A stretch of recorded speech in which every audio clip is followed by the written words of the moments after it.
Choosing of a braid అనే వర్తమానంలో ఆయన మాట్లాడుతూ ఉన్నాడు. 65:28-04 ముందుకెళ్తూ ఉన్నప్పుడు వివాహం గురించి తీసుకోవాల్సిన 3 పర్టికులర్ స్టెప్స్. ఎన్నండి చెప్పాలి?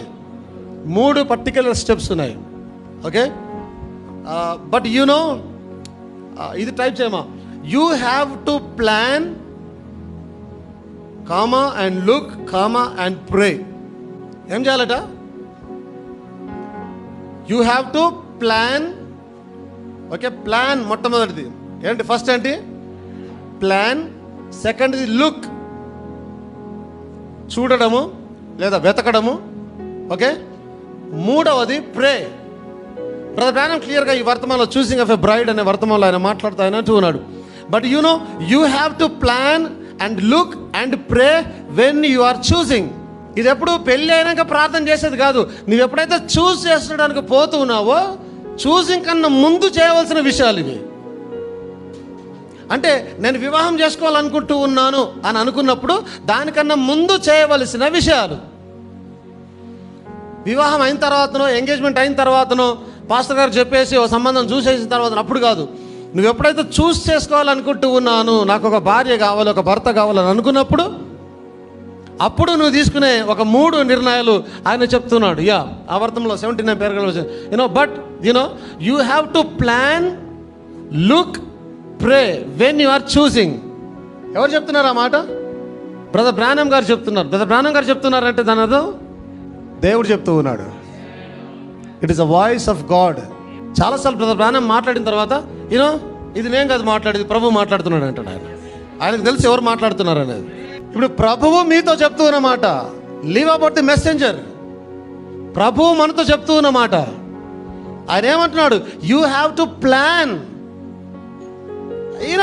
నువ్వు ఏదో చిన్న వ్యాపారం పెట్టాలంటే పెద్ద ప్లాన్ వేస్తావు, ఒక స్కూల్కి పోవాలంటే పెద్ద ప్లాన్ వేస్తావు, ఏదైనా చిన్న ఉద్యోగం పోవాలంటే పెద్ద ప్లాన్ వేస్తావు, ఇల్లు కట్టాలంటే పెద్ద ప్లాన్ వేస్తావు, నానా రకాలైన ప్లాన్లు వేసి, అవునా?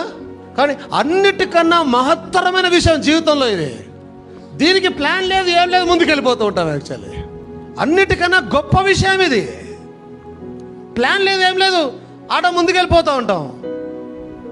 ఒక ప్రార్థన లేదు, ఏం లేదు, పాస్టర్ గారిని చెప్పేసినాం, పాస్టర్ గారు నాకు చూడండి ఒక అమ్మాయి కావాలి అంటే ఆయన ఓకే చేసేద్దాం పెళ్ళి.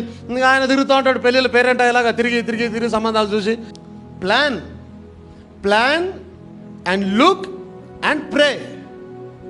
ఇది ఎప్పుడు నీకు ఎప్పుడైతే నేను పెళ్లి చేసుకోవాలి, ఎప్పుడైతే నీకు ఆ ఫీలింగ్ కలుగుతుందో, గమనించండి, ఎవడో గల్లీలో నీ స్నేహితుడు అడిగినందుకు నీకు కోరిక పుట్టొద్దు. అది నీ ఉద్యోగం చేస్తే ఏమైంది, ఎన్ని రోజులైంది, ఇంకా నువ్వు పెళ్లి చేసుకోవా అంటే, అరే నేను పెళ్లి చేసుకుంటానని కోరిక పుట్టొద్దు నీకు. అది కాదు పుట్టేది. అర్థమవుతుందా? ముసలోడు అయిపోతున్నావను, లేదా ఇప్పుడు బాగానే సంపాదిస్తున్నావు కదా ఇంకేంటాను, లేదంటే నీ తర్వాత పెళ్లి కావాల్సిన వాళ్ళు చాలామంది ఉన్నారను. దేవుని ఆత్మ వలన నీ హృదయంలో ఎప్పుడైతే ఆ పిలుపు అనేది వస్తుందో, లేదా ఆ ఫీలింగ్ వస్తుందో, ఎప్పుడైతే నేను పెళ్లి చేసుకోవాలి ఇక అని నీకు అనిపించాలి. That is the true marriage. That is the first and the best step for the marriage. నీకు రావాలి. ఎప్పుడైతే అలా అనిపిస్తుందో, నాకు వివాహం చేసుకోవాలి ఇంకా నేను, ఏ కారణం లేకుండా అది ఇది ఏది ఇందాక చెప్పిన కారణాలు ఏవి కాకుండా నేను పెళ్లి చేసుకోవాలి ఇంకా నేను చేసుకుంటాను అనిపిస్తుందో, అలా అనిపించగానే ఇమ్మీడియట్గా నువ్వు స్టార్ట్ చేయాల్సిన పని ఏంటి? Plan, look, pray. Brother Branham క్లియర్గా చెప్తూ ఉన్నాడు ఆయన. But you have to plan and look and pray when you are choosing. For we see by this the word of promise, she, the bride, that a man would choose is going to reflect his character. చాలా భయంకరమైన విషయాలు మాట్లాడతాడు actual ఆయన. ఎప్పుడైతే ఒక పురుషుడు ఒక స్త్రీని చూస్ చేసుకునేటప్పుడు, ఆయన చూస్ చేసుకున్న స్త్రీని బట్టి ఆ పురుషుని క్యారెక్టర్ చెప్పొచ్చు అంటున్నాడు ఆయన. బ్రదర్ బ్రానమ్ అంటాడు, సంఘంలో క్యారెక్టర్ సంఘ కాపరిని బట్టి చెప్పొచ్చు అని అంటాడు ఆయన. సంఘంలో ఏం స్పిరిట్ ఉందో సంఘ కాపరిని చూస్తే చెప్పొచ్చు అంటాడు ఆయన.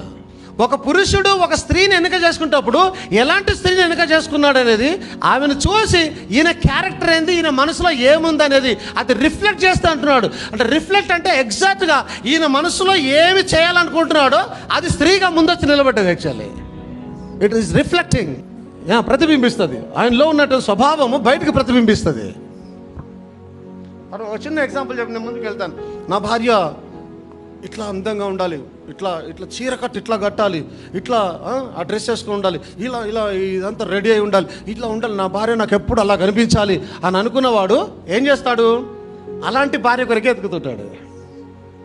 ఎప్పుడైతే మనసులో ఉన్నది కనిపించిందో ఎస్ నాకు ఓకే అంటాడు. దాని అర్థం ఇక్కడ ఉన్నది అక్కడ ప్రతిబింబిస్తూ ఉన్నది. యాక్చువల్లీ అంటే వేరే నువ్వు ఎలాంటి భార్యను ఎన్నుకున్నావు అనేది నీలో ఉన్న ఆత్మను చూపిస్తూ ఉంటుంది. అక్కడ నువ్వు వర్తమానంలో ఉన్నప్పుడు ఎలాంటి భార్యను చూసేస్తూ ఉన్నావు,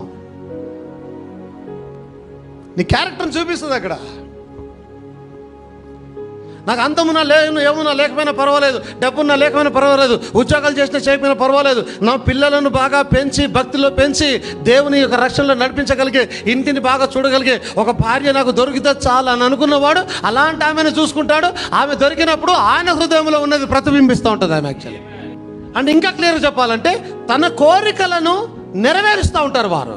క్లియర్, భార్య తన కోరికలను, తన పిల్లలు ఇలా పెరగాలి, ఇలా ఉండాలి, నా ఇల్లు ఇలా ఉండాలి, నేను ఇలా ఉండాలి, నా సంఘంలో నేను ఇలా ఉండాలి, దేవునికి నేను ఇలా ఉండాలి అని ఏదైతే అనుకుంటాడో అలాంటి భార్యను ఎన్నిక చేసుకున్నప్పుడు ఆయన కోరిక ఆమె నెరవేరుస్తూ ఉంటుంది. అక్కడ it's reflection of his character.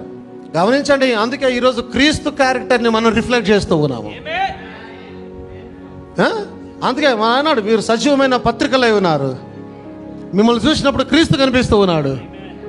మనుషులు మనం చూసినప్పుడు క్రీస్తు, దేవుని వాక్యం కనిపిస్తుంది. ఎందుకు? మనం ఆయనను రిఫ్లెక్ట్ చేస్తూ ఉన్నాము. ఎందుకు రిఫ్లెక్ట్ చేస్తూ ఉన్నామంటే ఆయన తన మనసులో ఏముందో అలాంటి భార్యను చూసేసుకున్నాడు ఆయన.